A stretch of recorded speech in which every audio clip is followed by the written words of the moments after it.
Welcome to the Darkstream.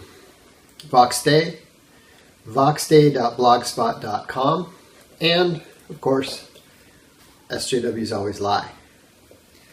Now, what a lot of people may not realize is that the main focus of this book, which for nearly 2 years has been one of the best-selling political philosophy books, is that it's focused on the idea that culture is upstream from politics. One of the reasons that the left has been so successful, one of the reasons that the cultural Marxists, the Gramscians, have been successful in a way that the economic Marxists, the communists, have not, is because they focused on changing the culture rather than changing the politics. If you change how people think, if you change the frame of references, the mental frame of references that they have and on which they operate, you can affect their politics much more effectively, and you can do so from a much younger age. And so one of the things that I've been trying to convince people of is that we need to build new, positive, civic, civilizational organizations, institutions, and products. So that's one reason why Castalia House exists. You know, Castalia House publishes both fiction and nonfiction. You know, there's a reason that everything you see these days on television is constantly pushing black men and white girls and black guys, Asian guys and whites, Muslims falling in love with non-Muslims and that sort of thing. That is an example of cultural warfare. I mean, it's really quite absurd if you're thinking about it from at all a realistic point of view. I was watching an episode of The Flash recently, and they changed the Flash's girlfriend Iris from a white red-haired girl to a black girl, but then the other couple that they were pushing, or putting together, was a white girl with a black guy. Those are the only two couples. Literally nobody. Literally there are no couples where the races match, which is kind of ridiculous, and it is sickening, and it is absolutely irresponsible and societally destructive. Because people say, "Oh, well, what's the matter with it? What's the matter with it? What's so bad about it?" Well, I'll explain. If you look at, let's put it this way: let's forget race. Let's forget whether let's forget it has anything to do with that. Let's say your son or daughter is going to get married. Now, if they were going to marry someone and it was going to double their risk of divorce, more than double their risk of contracting a sexually transmitted disease, increase their risk of domestic violence by as much as a factor as 11 times. That's over 1,000%. Would you advise that? Would you celebrate that? Of course not. It's insane. Nobody in their right mind would push their children towards something like that. Nobody in their right mind would permit their children to do it And yet, oh yeah, and that's the other thing. For the girls, now this study I'm a little bit dubious of. Forgive me. Forgive me if I'm being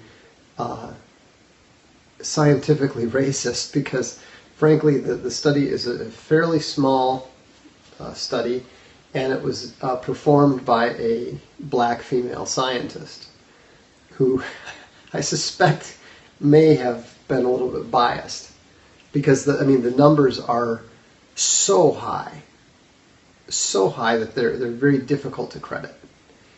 But the point is that when black men father children on white women, there is a 2% chance they will financially support that child.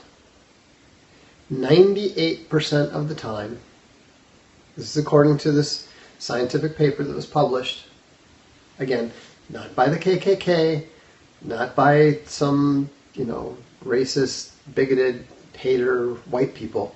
It was published by a black female scientist who performed the various surveys and stuff.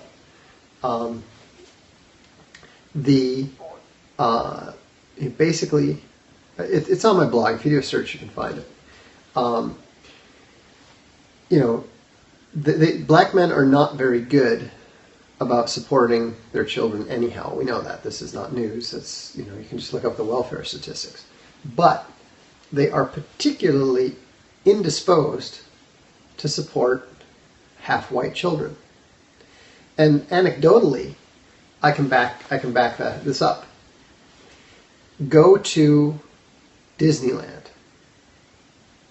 Go to any sort of public venue that families go to, that families with children go to. And this is something I noticed 2 years before I ever saw this study.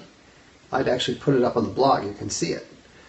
And what I noticed was that you saw, this was at the Paris Disneyland, most of what you saw was white families. To a much, much lesser extent, you saw some Arab families with children. You saw some African families with children. But what was most common when you just saw a mother with children or a child was a white woman with a mixed race child. I think we've been there twice, a week each time, and the entire time I think I once saw a mixed race couple taking their child there. It was almost uniformly a white woman with a mixed race kid. They don't stick around to take care of them. So why, we know why. We know Hollywood is trying to destroy the West. And so this is part of the cultural war. Well, the Asian flu, or whatever, rice chasers, yellow fever, whatever you want to call it. Part of it, the larger part of it, you have to understand, is actually from just military occupation. That's normal. This is soldiers bringing home foreign wives is entirely normal. And so when I was in Japan, I dated a Japanese girl. That's where you are, etc., etc. But in terms of the phenomenon, basically, there's a very simple rule that explains most of this,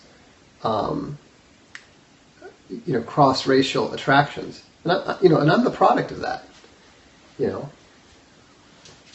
I'm an American Indian. Look at me. I look like my English Irish father. But you see my brothers, you can see, hey, oh my gosh, they're clearly not just English Irish. Anyhow, but the main reason that people do this is because people from the higher status races can basically move up a point or two in the attractiveness scale. I mean, so that's why typically you will see usually the black guys that you'll see with the white women are usually with less attractive white women than the black women that those same men could go with. The same with the white guys who date Asian girls. The Asian girls are often much more attractive than the sort of white girls that those same guys date. So basically, all that they're doing is trading up, and that's another thing that's a lie about the Hollywood approach. What Hollywood does is they put two people who are more or less equally attractive of different races together, but that's not usually the case. I'm not saying it's never the case, but you almost never see the same type of couples in real life that you see on television and in the movies. I actually think it would actually be quite funny to see a sitcom that actually portrays interracial relationships the way they actually are. But that would pretty much completely destroy the cultural Marxist propaganda. And so that's exactly what we're going to do. I know who Melissa McCarthy is. I don't know who Kevin Hart is, and I don't know what the context of that is. But anyhow, so what we're looking at doing, what we're planning to do, Castelia House is already publishing, really good books. I don't actually care. You don't need to explain it to me. But the point is that what we're doing with Castelia House is going to be expanded. And so what we're going to do, if you go to the blog, you can see some examples. And we're basically going to be producing an alternative to Marvel and DC. Marvel and DC have turned out to be fairly important linchpins in the propaganda campaign. And so we've decided that that's a good place to start, mostly because we have the right kind of talent for that, and we have the ability to do that. Collections of short stories don't usually sell very well. So anyhow, what we're doing is we're producing a new line of comics called Alt Hero. And it is going to be extremely different than the sort of thing that you've seen from DC and from Marvel. It's going to involve the Global Justice Initiative, which is driven by the EU, and it's going to have a number of different superhero, supervillain groups, etc., etc. But the difference is that the heroes and the villains, the villains genuinely think they're heroes, and vice versa. And this isn't any sort of like angsty bullshit, oh no, somebody killed my mom and dad, and now I'm going to fight crime and all that kind of stuff. It's going to be, we're not aiming to do cheesy, stupid stuff. We are aiming to do stuff that is significantly, not just better, but is significantly better than the kind of SJW crap they're putting out today. So we're not just going to go and say, what a lot of people do, the mistakes that a lot of people make, is they try to go back and just redo what was done before. Because SJWs always infect things. SJWs always ruin things. So sometimes when people want to fight back, they want to go and they just blindly copy the earlier stuff, the pre-SJW stuff. But we're not doing that. You know, we are going to come at it from a post SJW point. So that's, you know, there's going to be both elements there. I think that this is going to be extremely effective. I think it's got the potential to be very popular. And I hope that you'll consider supporting the Kickstarter when we launch it. We will probably be launching the Kickstarter in 4 to 6 weeks. There is a very good chance that Kickstarter will refuse to let us, they may kick us off. We'll see. I already contacted them to find out whether they would consider it permissible or not, and they said, well, just put up the project and then we'll see. So, but it'll actually be a good thing if Kickstarter kicks it off, because that will simply generate considerable amount of attention for it, and that'll bring Alt Hero to more people's attention. The thing is, we're not going to give them any excuse to do it. If they do kick it off, it will simply be because they're SJWs who recognize the threat. And so, but you need to get the word out there. We want this to get, somebody said, well, what about using some of these other new crowdfunded options? It's not really an option for this, because we need to get the word out there to everybody. And so, because there's a lot of people out there who are not part of the sort of post-conservative, broad, the alt-right, broader community. There's a lot of people who just like comics. They're not political, but they hate this new SJW bullshit. And so we want to be able to reach out as broadly as possible. Why the crowdfunding approach? Because all this stuff is expensive. You can't, one of the big weaknesses of the right, yeah, Amazon will sell it. There's no problem there. One of the big weaknesses of the right is they're constantly terrified that someone somewhere might make some money, which is kind of ironic when you think about it. The left historically has been much, much better about supporting its people.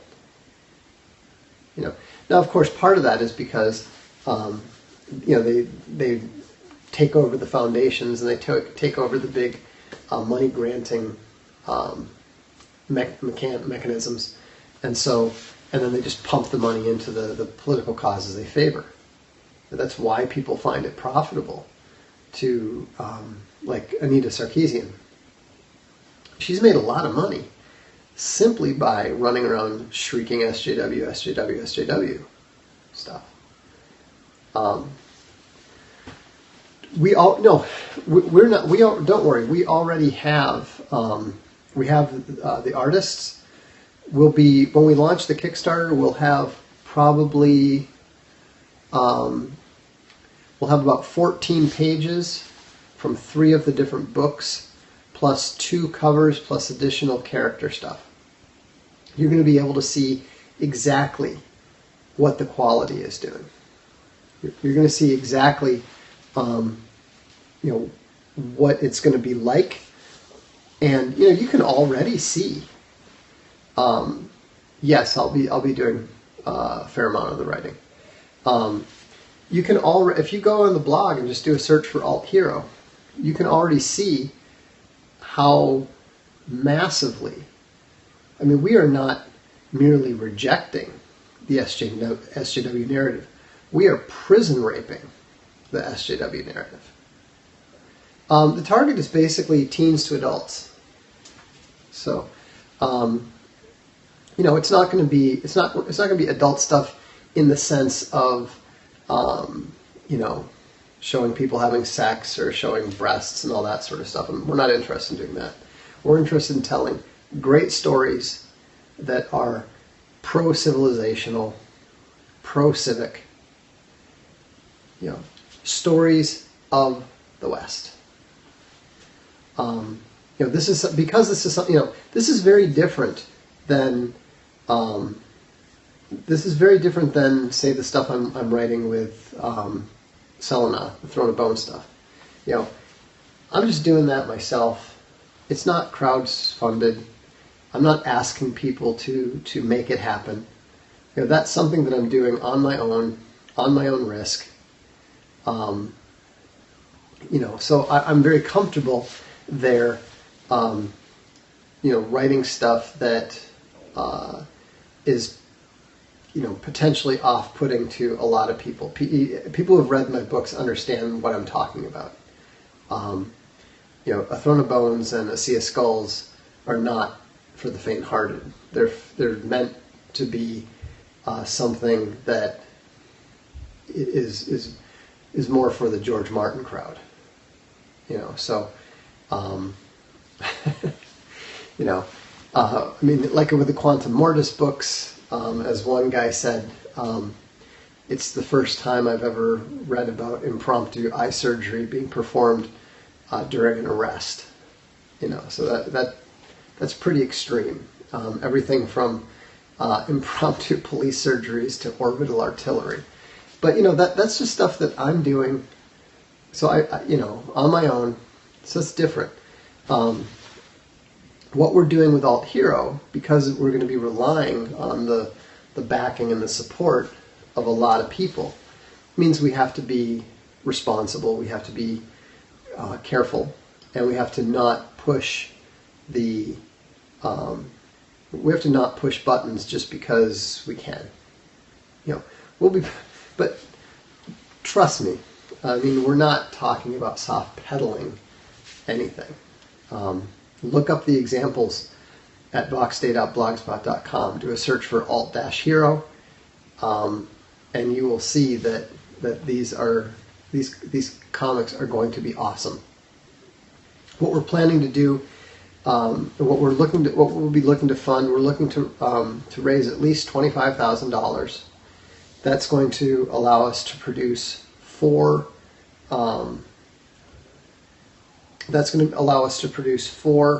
digital comics, and then we're also going to put all four of the digital comics together in about a 250-page hardcover and paperback, which Castelli will then publish. So, you know, so that's the objective. That's what we're working towards, and I hope you'll consider supporting it when we launch it. We'll have all sorts of, you know, different rewards and that kind of thing, but San Diego Comic-Con, possibly in the future. You know, we've definitely got some really cool characters. We've got some cool outfits. I have absolutely no doubt that people are going to. I have absolutely no doubt that people are going to want to cosplay Dynamique and Michael Martel and some of the characters that we're creating. I particularly look forward to people complaining about Ghost Dancer, who is one of the heroes, and it'll be interesting to hear them bitching about that until they find out that an Indian wrote it. So that'll be funny. But in other news, you know, all of this stuff, everything we do is going to be opposed. Everything we do is going to have SJWs trying to tear it down. And that's why we need your support. That's why we need you guys having our back. You know, we've seen, and Mike Cernovich was just trying to have a little seminar with 75 people, and they were calling in bomb threats to the venue. That's the kind of stuff we have to expect. That's the kind of stuff we have to know is going to happen. So be ready for it. Be prepared for it. Anticipate it. You've got to anticipate it. You know, we are already anticipating Kickstarter throwing us off. If we don't get the money for it, funding for it, we won't do it, because that indicates there's not a sufficient market for it. And that's the beauty of crowdfunding and kickstarting, is that it tells you ahead of time whether the market exists. Now, I personally think that we are going to, I mean, our real target is probably around 50,000. But I want to set a nice low one that makes it possible for us to do it. I personally think we're probably going to blow past both those amounts with no problem at all, simply because I think people are in the industry, in the market, are desperate for something like this. You know, Castelli is doing great. You know, I mean, Martin Van Creveld's book is Hitler in Hell, is esoteric. It's probably written for an average IQ of north of 120. And on launch, it went to, you know, number 734 on Amazon. That's probably, I mean, that's much higher than any book he's ever published before. And this guy, you know, this guy's a genius who's important. You guys made that happen. And so, if something as difficult and esoteric and inaccessible as a Martin Van Creveld book can do that well, imagine what something that is as totally accessible and as cool and as exciting as Alt Hero is going to be. So, anyhow, you know, I've got some more stuff. Oh, and somebody said, how did you get the idea to do this? I do a thing called Brainstorm. People pay to be members. We've got about 100 members, and we get together and about once a month, and we discuss various ideas. And so, when we were talking about what can we do on the cultural front, one thing that kept coming up again and again and again is comics. You know, and that was something that I felt we could do. It's $240 to join for a 2-year subscription. So it's basically the equivalent of or for 1 year. It's like basically $20 a month. And so, but it's not just the closed stuff. We also do the open events, like for example the Steve Keen interview, which was open to everybody. I mean, it's basically it funds my monthly interview stuff. You know, it's just basically paying for the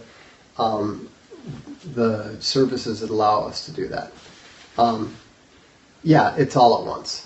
That's intentional. We actually set it up originally with both monthly and annual, and almost everybody said, "Can we just do annual?" So, and again, like somebody said, it does tend to weed out the SJWs, because what SJW wants to go and hand Voxday $240? You know. So, anyhow, but don't. You know, that's not important. What's important is Alt Hero. What we'll offer the Kickstarter folks, we're working that out now. So, you know, obviously there's we're going to have some. We're looking at all the stuff that the successful comic-based Kickstarters have done. We also have a board game, computer game Kickstarter that'll happen afterwards, but that's separate, different market, appeals to different people, has nothing to do with politics whatsoever. So, you know, we're just learning this, and you know, but there will definitely be hardcovers. We can probably arrange. I suppose we can try to arrange for autograph hardcover somehow. That's a little bit difficult. It's a little bit difficult given that myself and the artists are, you know, on different continents, all on different continents. So, but you know, we'll figure something out. So, anyhow, thanks very much for tuning in. If you haven't seen Alt Hero yet, go to voxday.blogspot.com, do a search for it, and I think we've got at least 2 or 3 pages, full-colored pages up, and we'll look forward to seeing you soon.